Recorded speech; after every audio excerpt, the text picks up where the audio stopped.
125 election अभी आया भी नहीं है और देख रहे हैं कि साहब जदयू भाजपा के अंदर ये तानातानी चल रही है, समझा कि नहीं। विजय सिन्हा जो हैं वाइस डिप्टी सीएम हैं और ललन सिंह हैं, अब साहब वो उसको देखना नहीं चाहते हैं, वो उसको देखना नहीं चाह रहे। सब क्या मामला चल रहा है, इससे क्या नतीजा करता है? देखिए, ये स्पष्ट है कि जो सरकार अभी है ये बिल्कुल भ्रष्टाचार में लिप्त है।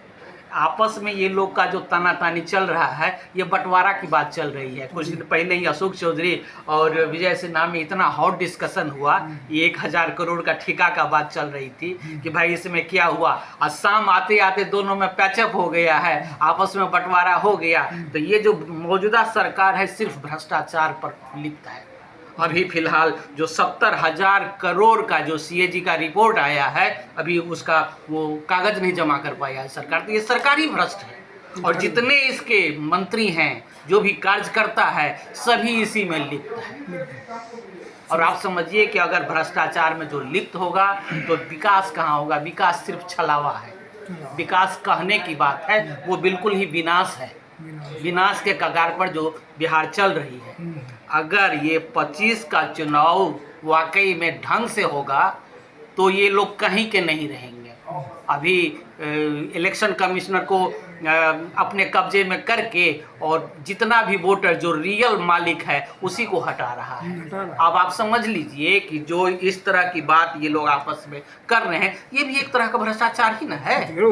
ये इतनी बड़ी भ्रष्टाचार है, ये तो वोटबंदी ला दिया कि जब आदमी वोट दे ही नहीं सकता है तो सरकार कैसे बनेगी। इसका मतलब है कि बिल्कुल ही तुगलकी फरमान जारी करके और अपने आप को शासन पर काबिज होना चाहता है। जी, अभी तक जो रिपोर्ट है कि तकरीबन बिहार में 60 लाख वोटर को हटा दिया गया है। बिल्कुल बिल्कुल सही आप कह रहे हैं। ये जो अभी रिपोर्ट आ रही है इसके हिसाब से 60 ही नहीं भाई साहब, हमारे पास बढ़ेगा।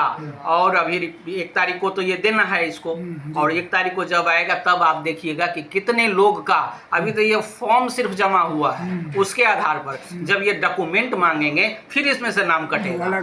और इतना कटेगा, सिर्फ वही लोग रह जाएंगे कि जो इनके प्रभाव में आएंगे और इनको एन केन प्रकार सत्ता पर काबिज होना है। तो जब तक यहाँ की जनता साकंक्ष नहीं हो जाएगी, जागरूक नहीं हो जाएगी, तो समझिए ये बिल्कुल प्रजातंत्र थोड़े, ये तो लोकतंत्र का हनन हो जाएगा, बिल्कुल राजतंत्र और तानाशाही का राज हो जाएगा। यहाँ बिहार वासियों से हम ये निवेदन करेंगे कि इस तानाशाही को तोड़ें, जागरूक हो, समझे, अपना वोट का महत्व समझें और बिहार को नया बिहार बनावे। माननीय तेजस्वी यादव जी को मुख्यमंत्री बनावे। युवा हैं, युवा का उल्टा होता है वायु। अगर युवा का उल्टा करेंगे वायु, अब वायु के बगैर कोई रह नहीं सकता है। ऑक्सीजन चाहिए, शुद्ध ऑक्सीजन, तो बिहार को चाहिए शुद्ध ऑक्सीजन, और शुद्ध ऑक्सीजन सिर्फ तेजस्वी प्रसाद यादव जी ही दे सकते हैं। बाकी किसी में सदन की गरिमा तो लगातार 20 वर्षों से गिराई जा रही है जब से एनडीए की सरकार है। और नीतीश कुमार जी के नेतृत्व में जब से बिहार में सरकार बनी 2005 से, तो पहला प्रहार उन्होंने किसानों के साथ किया था, जो बिहार में एमएसपी खत्म कर दिया था। और उन्हीं की सरकार में आज एक पदाधिकारी, जो वरीय पदाधिकारी, उन्होंने कहा जो इस 2 महीने में जब ये जून जुलाई का समय होता है तो क्राइम बढ़ जाते हैं, क्योंकि किसान के पास काम नहीं होता है, तो मतलब किसान क्राइम करते हैं।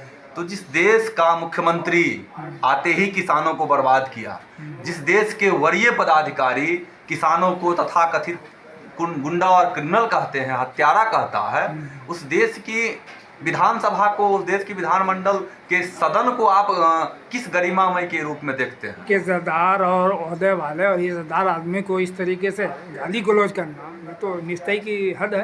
ये तमाम लोग इसकी निंदा कर रहे हैं। अब ये तो जनता देख रही है ना, इस देश राज्य के 14 करोड़ जनमानस को समझ में आ रहा है जो हमने जो सरकार चुना था 2020 में, वो गलती हुई थी और उस गलती का पश्चाताप कर रहे हैं लोग, और 100 समय ही सारी कार्रवाई होगी। ऐसे यूथ को अपना नेता माना है जिनके पास रीजन है, विजन है और जिनके पास नेतृत्व है और नेता भी है। इसलिए हमारा राज्य, हमारा राष्ट्रीय जनता दल इस एक समृद्ध राज्य के रूप में हम बिहार में सरकार नहीं, बिहार बनाना है। और कैसे बनाना है, वो सदन से लेकर के सड़क तक गरिमामय व्यवस्था को स्थापित करने के लिए, बिहार को बनाने के लिए हम ला रहे हैं। और 25 में जनता इस दिशा में दिशाहीन नहीं हो।